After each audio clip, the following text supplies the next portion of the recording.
She work it girl, she work the bowl, she break it down, she take it low, she's fine as hell, she's about the dough, doing the thing right on the floor, and money she making, look at the way she's shaking, make you wanna touch her, wanna taste her, have you lusting for her, gone crazy, face it,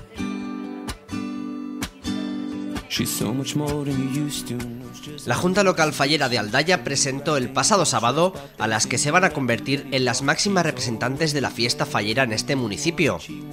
El Teatro Auditorio de esta localidad del Hortasud acogió el acto de exaltación de sus falleras mayores para el ejercicio 2010, la niña Paula Motoso y la señora Luisa Martínez. Ambas falleras fueron elegidas por el método de sorteo hace unos meses, tras que las antiguas representantes ejercieran de mano inocente.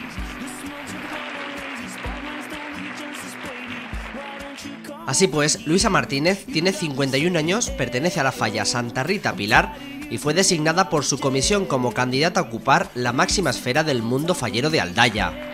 Por su parte, Paula Motoso tiene 13 años y pertenece al colectivo fallero Mestre Serrano, que está muy orgulloso de tener una fallera al frente de los niños de este municipio.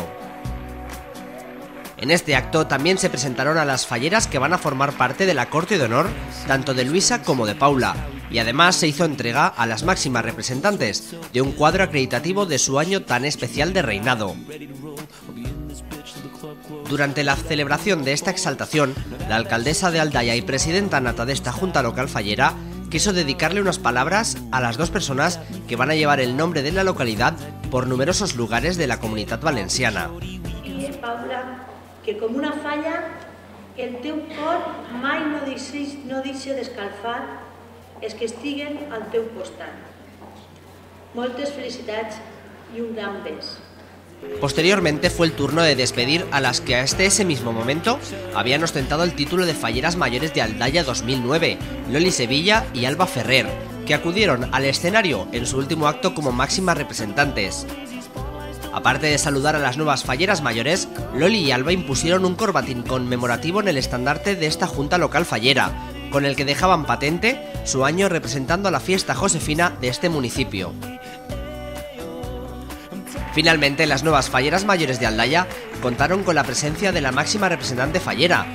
María Pilar Jiménez Santamarina, fallera mayor de Valencia 2010, acudió al Teatro Auditori junto a su corte de honor para desearles a Luisa y a Paula un feliz reinado. She won't sit, I gotta give it to her.